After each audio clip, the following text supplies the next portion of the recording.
Lady. Paula Smith. Paula Smith. Fishing with Paula Smith on YouTube. Before we get into her interview, we were supposed to give away a rod. Yep. And so we're going to do that. And I just loaded everybody up in chat. Miss Paula, I'm going to randomize this. And usually we pick a number between 1 and 5 for how many times I randomize. So why don't you give me a number between 1 and 5? 3. All right, 3 it is. 1, 2, and is this a scam? Can you see? I mean, No, I'm blind. Oh, she's blind. Did I win? Did No, I win? 3. Derek Nichols. Derek Nichols, what did I win? You're here, you can't be in chat. But Derek Nichols, you won rod number 7. So make sure you email Steve at catfishinginfo@gmail.com. And I've been writing these down. So congratulations, Derek. Miss Paula. Yes. Where did you drive all the way from today to come meet us today? I drove all the way from, Humphreys County, Tennessee. Humphreys County, Tennessee. What big city is that close to? Waverly. Okay, how about a bigger city? Okay, Nashville. Nashville. Okay, It's about an hour west of Nashville. And we're under a flood right now. Really? Yeah, I got up this morning, no electricity, water running down the driveway. We're at Lynn's, the dam, it's going over, we're under a flood. I may have to swim home. Uh-oh. Ken, did you bring the boat with you? Yeah, I hope. Obviously, she's got her number one supporter with her, Mr. Ken Smith. He's on the other side of the camera. So thank you for bringing her down and supporting her. And so, how did you get started in this catfish journey? Have you always catfished, or did you catfish when you started when you met Ken, or how did it all start? Being born in the country, that's all you had to do was either work in the garden, work in the fields, or sneak off and go fishing. My first fishing pole was a cane pole. So my father, my brothers, we'd sneak off, go fishing, and it just stuck with me. Well, Paula's notoriety, I think, came 3 or 4 years ago when she caught a catfish as big as her.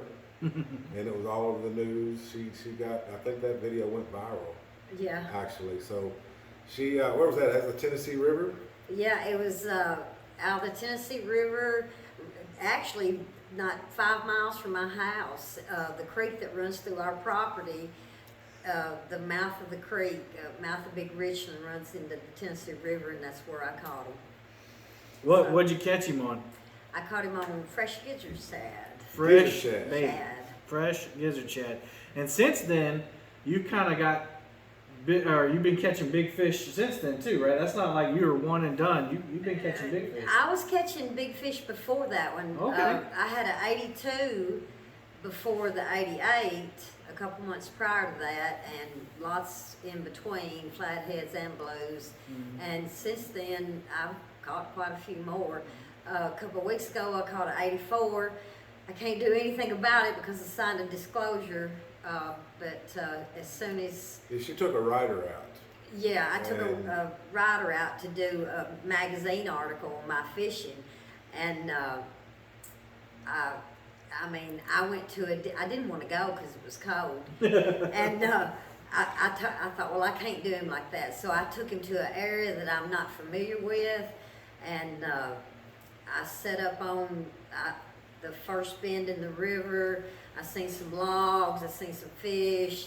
I thought, I'm gonna give it a try, and I throwed out, and bam, and he wanted to take me skiing. The 88, he fought, he resisted, he didn't run, but this 84, he took off and never checked up. I even had to sit down, spread my legs, thinking, well, the motor's gonna stop me.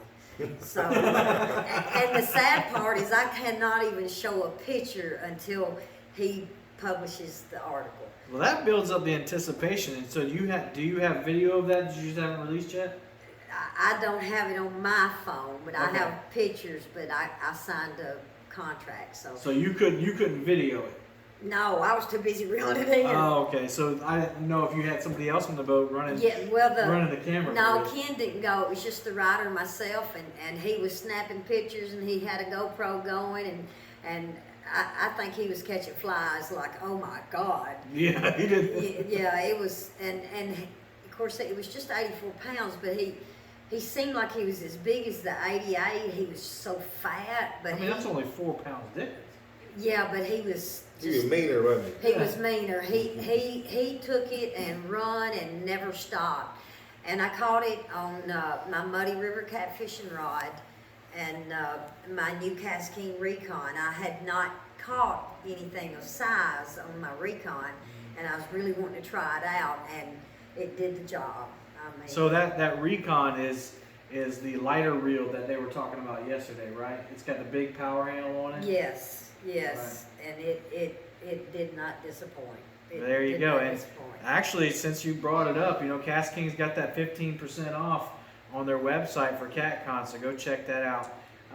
So what I was saying about the 88, you said it was only 84.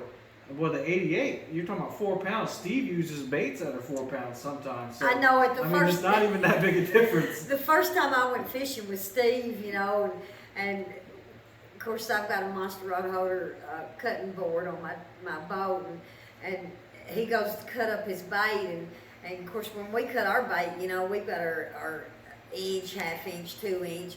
Steve cuts up half a skipjack, and I'm thinking, oh my God, is he trying to catch a whale? And it blew Yes. my mind. But ever since then, Paula been doing the same thing: cut the tail off, put it on the hook, and throw her out there. It's all about. I mean, it doesn't matter to me.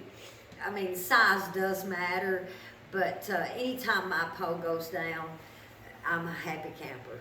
Amen.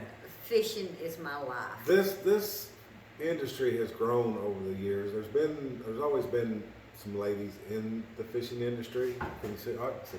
Yeah, There's always been ladies in the fishing industry like Janet Fox and a few other ones back in the day. But Paula has come up and she wants to. The other gals have always fished with her husbands. Now she does fish with her husband, but Paula, she's so determined to make it in this industry. She's learned to drive the boat herself. She drives the truck with the boat. She backs the stuff in.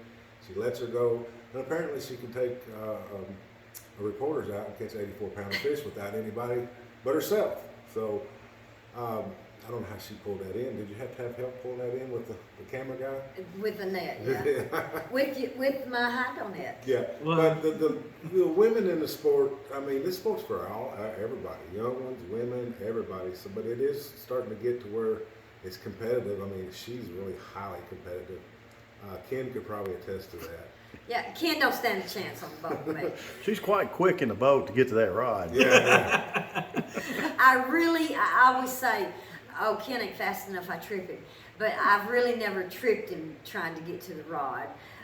Sure you have. I haven't, but if one goes down, I give him that exorcist look, don't even try it. Well, wait. I don't know if I believe that because I saw a video where there was at least 3 fish on at the same time, and you wouldn't let Ken touch any of them. That's because I could handle it.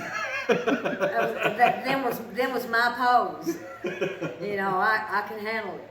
But it was fun. That ranked right up there with the 84. Each experience, each catch you catch is a different experience, whether it be 20 pounds to 80 pounds, 3 at one time, 2 at one time. It's the passion within the person. Right. And like Steve said, I am competitive.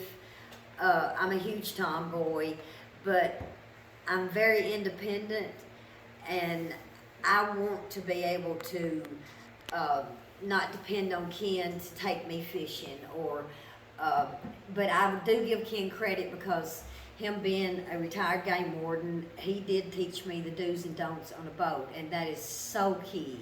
You've got to learn to respect the water because water's unforgiving.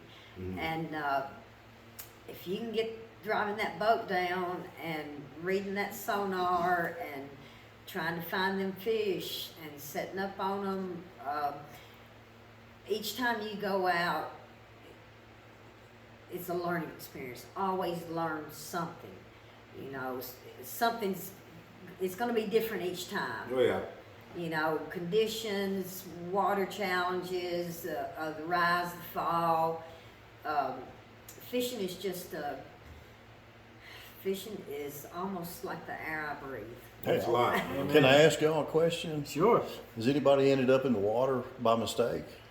I've ended up in the water by mistake.